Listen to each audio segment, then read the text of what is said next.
Ganito kayo mananalangin. Ama naming nasa langit, sambahin nawa ang pangalan mo. Naway maghari ka sa amin. Sundin nawa ang iyong kalooban dito sa lupa tulad ng sa langit. Bigyan mo kami ngayon ng aming kakainin sa araw-araw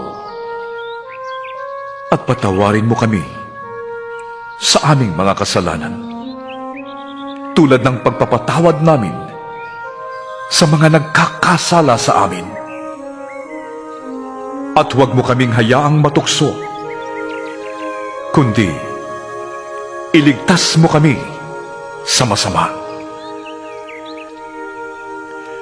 Sapagkat kung pinapatawad ninyo ang mga nagkakasala sa inyo, patatawarin din kayo ng inyong amang nasa langit.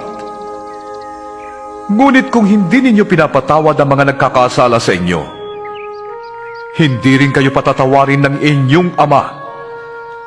Kapag kayo'y nag-aayuno, huwag kayong magmukhang malungkot na tulad ng mga mapagkunwari. Hindi sila nag-aayos upang malaman ng mga tao na sila'y nag-aayuno.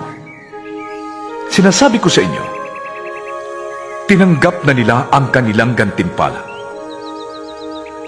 Sa halip, kapag ikaw ay nag-aayuno, maghilamos ka at mag-ayos ng buhok upang huwag mapansin ng mga tao na ikaw ay nag-aayuno.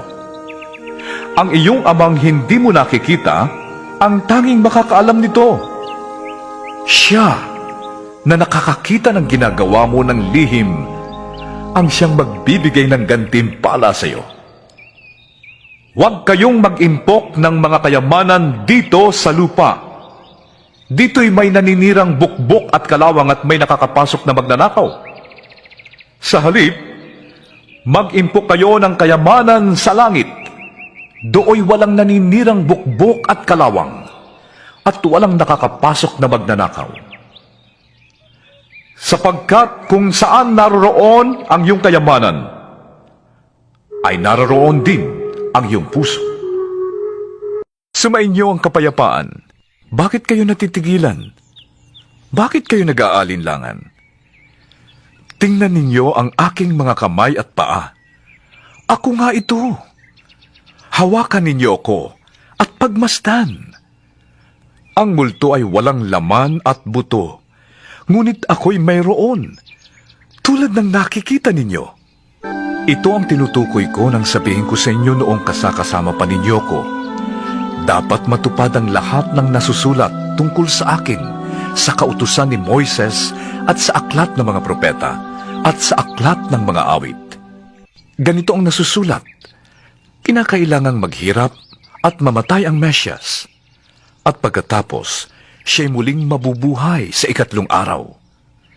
Sa kanyang pangalan, ang pagsisisi at kapatawaran ng mga kasalanan ay dapat ipangaral sa lahat ng bansa, magmula sa Jerusalem.